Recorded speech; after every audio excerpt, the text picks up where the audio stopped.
We're just going to play a clip for you to have, get a feel of the next story, because it's to do with this guy called Philpott. And that's a very, very sad one. Very, very sad. And you can see from the papers that a lot of the papers, especially the Daily Mail and the Express, they've really gone for the jugular. They've used this to actually hammer the welfare system, which well, in a way, they're right. In another way, it might be just too heavy. You know what? Sit back and watch this clip. When we come back, we'll talk about Philpott. God bless you. They're having a party of sorts at the Hope Centre. Hello, how are you doing? Good to see you.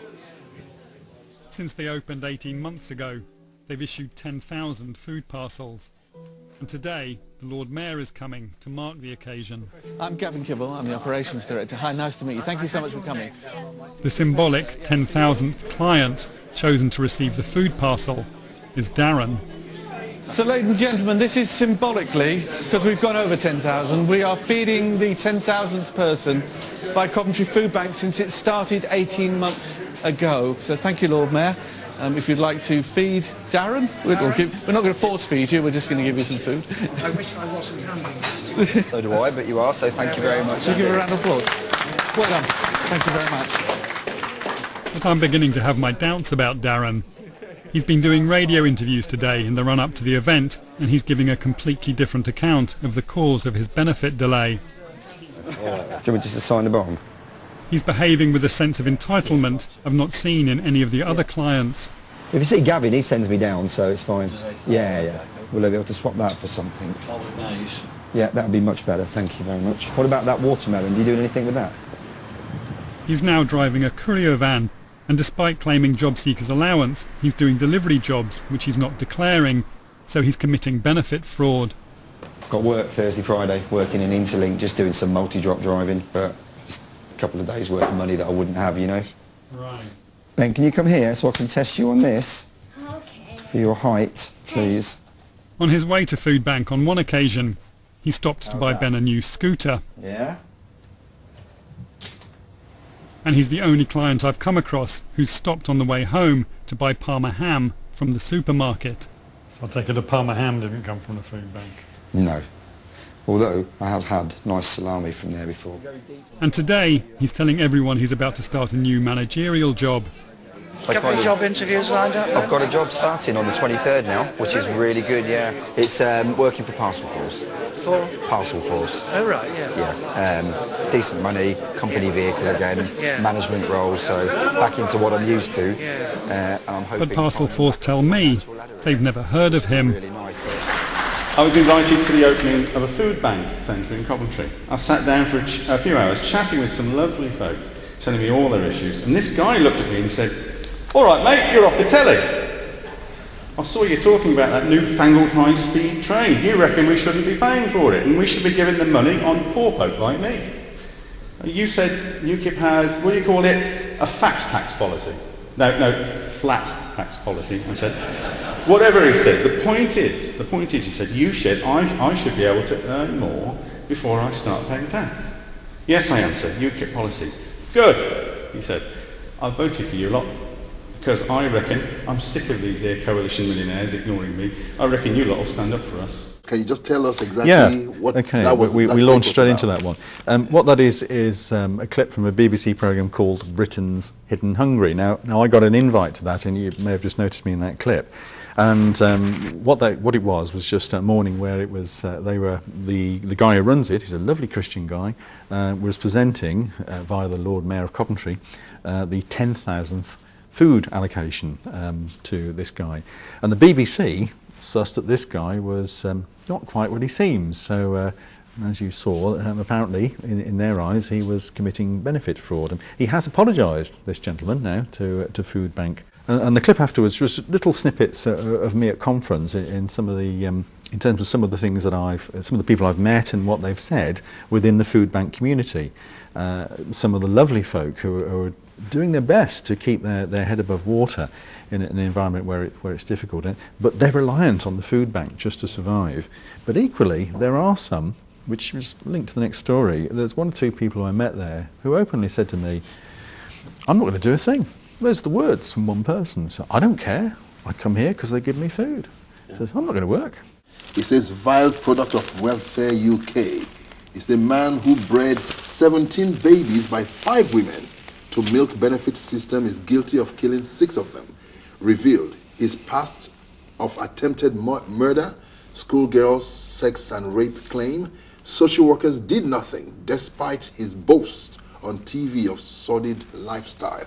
That's terrible. Yeah, I mean, there's an additional bit here. You know, there is a reason why Mr. Philpott lived with both his wife and his mistress. As the prosecutor at his trial explained, apparently, he did not want to work. He just wanted a house full of kids and the benefit money that it all brings. I mean, then it lists all the number of children. I was saying to you earlier, wasn't I, that going back to the music link, as someone who was involved in worship in church over the years, you remember words of songs, and there's a very old song we used to sing, and the words are, "For each child is special, a loved gift from heaven." A love gift from heaven. Look what these people have done. How do they sit and so, in terms of some of the stuff he's done, boldly go on TV, use a benefit system, try and arrange for a fire, and what's happened? I mean, I don't know at this time whether the sort of the announcement is made in terms of his sentencing. I think it's happening this morning, but I hope justice is done.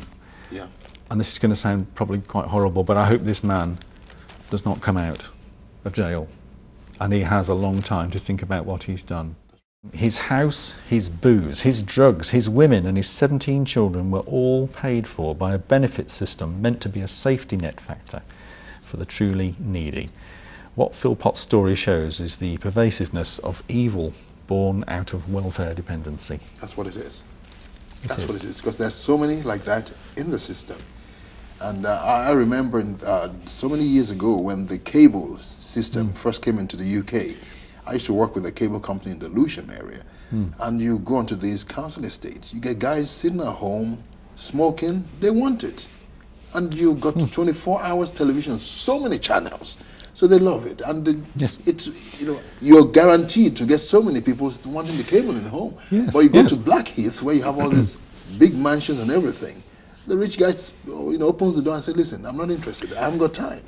And so that's why these guys are getting richer, and those guys are still on the benefit system. But again, I mean, actually, you referred to the fact that I was a TV engineer. I mean, I started off as a bench engineer, driving around repairing TVs in people's homes in Coventry.